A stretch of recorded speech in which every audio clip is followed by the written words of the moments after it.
Everyone, welcome back to my channel PS world official 2M। आज की video में मैं बात करने वाली ही NIOS क्या है और NIOS से जिन्होंने DLED किया हुआ है तो आप लोगों की जानकारी के लिए मैं बहुत सारी इन्फॉर्मेशन दूंगी। और यदि आप NIOS से DLED करना चाहते हैं तो करना चाहिए या नहीं, इसकी भी जानकारी दूंगी। और DLED हमें DED करना चाहिए या BEd करना चाहिए, इसकी भी जानकारी दूंगी। तो वीडियो पर बने रहिए।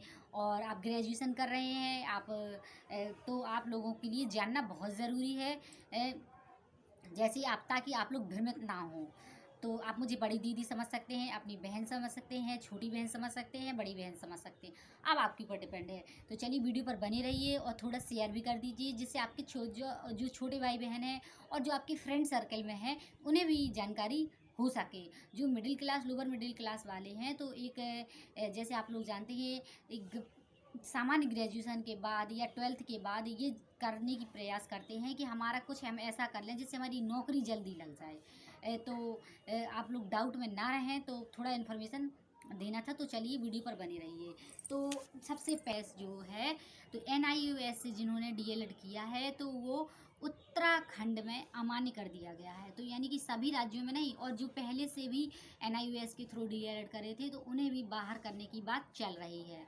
तो इस वजह से हालांकि संस्थाएं सभी स्कूल के थ्रू भी NIOS के थ्रू DLED करा देते हैं। जैसे कि आपने देखा हो स्कूलों में टीचर, अभी एक ऐसी इन्फॉर्मेशन निकल कर सामने आई थी सरकार के तहत, भारत सरकार के तहत ही, कि जो भी शिक्षक हैं लगातार पढ़ाते हैं 3 साल 4 साल, गेस्ट फैकल्टी वो हैं, तो उन्हें प्राइवेट में भी हो तो उन लोगों को भी वैल्यू, उनका भी मान्य होगा। और NCTE के अकॉर्डिंग आप करते हैं तो आपका सबका ही मान्य रहेगा, आप कह सकते पूरे भारत में मान्य रहेगा।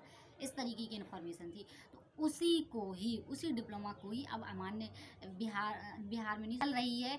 जो पहले से शिक्षक हैं तो उन्हें भी बाहर करने की बात चल रही है, लेकिन बाहर तो होंगे नहीं, क्योंकि वो लोग अपने कह सकते हैं कुछ ना कुछ तो वो करेंगे ही। और ये क्या है, और यदि आप डिप्लोमा करना चाहते हैं तो पूरा जानकारी ले लीजिए। और वैसे तो आप ना करिए, क्योंकि अब ये अमान्य रहेगा तो सीधी सी बात है, आपका प्राइवेट में तो हो सकता है लग जाए, लेकिन यदि आप गवर्नमेंट भविष्य में यदि आप गवर्नमेंट की जॉब की प्लानिंग करते हैं या आप प्रिपरेशन करते हैं तो ये अमान्य हो जाएगा। तो आप लोगों के लिए सही नहीं रहेगा, जो कि आप लोगों को थोड़ा, आप लोग समझ सकते हैं, जिस डिप्लोमा डिग्री का कोई यूज ना हो तो वो किसी काम का नहीं है। तो सीधी सी बात है, नॉलेज तो हालांकि है, लेकिन जब पैसे फिजूल इन्वेस्ट करने से कोई मतलब नहीं निकलता, ये चीज़ हो जाती है। तो आप समझ लीजिए, NIOS का फुल फॉर्म है national institute of open schooling से एक दूरस्थ पाठ्यक्रम है जो अप्रशिक्षित शिक्षकों के लिए डिज़ाइन किया गया, जो वर्तमान में प्राथमिक और उच्च प्राथमिक विद्यालय में शिक्षक के रूप में कार्यरत हैं। तो वो उसी डिप्लोमा के थ्रू पहले कराया जाता, आज से 4 साल पहले, 3 साल पहले 2021 से कराया जाने लगा था। तो ये सब भारत सरकार के द्वारा ही MHRD मिनिस्टर के ने ही सर्विस ये प्रोवाइड की थी। जो टीचर्स जिनकी सर्विस लग गई है तो वो इस डिप्लोमा को कर लें, तो ये हो जाएगा कि अब वो उन्हें DLED करने की अलग से ज़रूरत नहीं पड़ेगी। और ये था, और ये भी था कि यदि आप प्राइवेट में 4-5 साल पढ़ा लेते हैं तो वो NIOS के थ्रू तुम्हें डिप्लोमा बना के दे देते थे कि आपको एक्सपीरियंस है टीचिंग करने का। और एक टेस्ट भी, कॉमन टेस्ट होता था, जो भी होता था, मैंने सुना था कुछ समय पहले। तो वही चीज़ है। और हालांकि जो पूरे देश में मान्य हो था। और अब उत्तराखंड में ये हो गया सामने, ये इन्फॉर्मेशन आपने कई सारे वीडियो देखे होंगे कि NIOS को DLED जैसे ना वो अब DSSS में फॉर्म अप्लाई कर पाएंगे, और KVS में भी वो फॉर्म अप्लाई नहीं कर पाएंगे, इस तरीके की बात चल रही है। तो यही है, हो सकता है अभी मान्य कर दिया जाए फिर अमान्य कर दिया जाए। इससे अच्छा ऐसी कोई गलती ना करो जिससे दिक्कत जाए। और जैसे आप लोगों ने देखा कि सब कुछ सरकार के हाथ में है, सब कुछ सुप्रीम कोर्ट के हाथ में है, सब कुछ कोर्ट के हाथ में है। आप तो फिर बच्चों को ही ऐसे में घाटा होता है, दिक्कत होती है, या कह सकते हैं उनके भविष्य के साथ खिलवाड़ होता है, उनके समय के साथ खिलवाड़ होता है। सरकार का तो क्या है, पहले वो ला देगी कि ये चीज़ कर लीजिए तो इससे आपको ये फ़ायदा होगा, ये चीज़ कर लीजिए तो ये इससे आपको फ़ायदा होगा, इससे आपको कहीं ना कहीं बेनिफिट मिलेगा, और फिर वही बेनिफिट सरकार ख़त्म कर देती है। एक तरह से कहते हैं एक लंबा अमाउंट लेने के बाद, या कह सकते खर्च करने के बाद, जैसे आपने देखा होगा बहुत डीएलएड बीएड का भी सरकार जब वैकेंसी नहीं लाती है तो सीधी सी बात है डीएड बीएड वाले बेकार हैं। और प्राइवेट में आप लोग जानते हैं जितना हमारा पैसा खर्चा हो जाता है उससे आधा नहीं मिलता है, और मेहनत उसमें बहुत ज़्यादा, हालांकि सीखने को मिलता है, मैं ये बिल्कुल नहीं कहूँगी कि सीखने को नहीं मिलता है।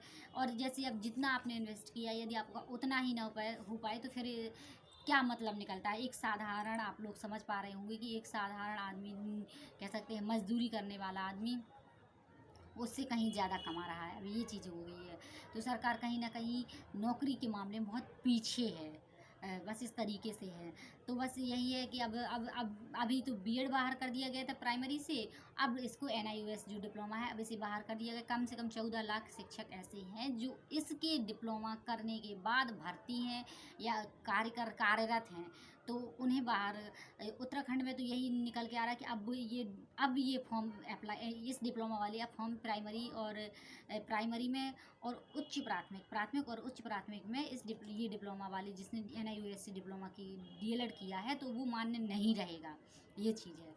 और डीएलएड तो मान्य है, इसलिए एनसीटीई के अकॉर्डिंग जिस संस्था को सरकार वैल्यू दे रही है, एनसीटीई जिसे आप मान्य कर रही है, उसी के थ्रू आप डीएलएड करें, उसी संस्था के थ्रू डीएलएड करें।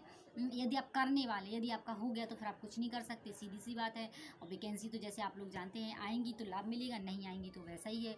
और सरकार तो बस इस तरीके से काम कर रही है कि बस दाल चावल और कह सकते गेहूँ, दाल चावल तो देती थी, चावल का तो अब शायद मालूम नहीं है, लेकिन अब यह है कि अब गेहूं तो देती ही है। तो बस वही है कि जो गरीबों के लिए सरकार करे, जो middle class lower middle class वाले हैं और पिछड़ी एरिया हैं, तो अब वो चीज़ थोड़ा सा उनके लिए बड़ी दिक्कत हो रही। पढ़ लिखने के बाद रोज़गार ना मिलना एक बड़ी समस्या बनती जा रही है, ये चीज़ है।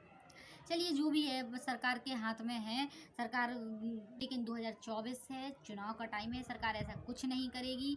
और यदि जिन्होंने कर रखा है तो रिव्यू पिटीशन के माध्यम से आप ज़्यादा से ज़्यादा ट्विटर में सेंड करिए, ट्विटर में और टेलीग्राम में मैसेज छोड़िए।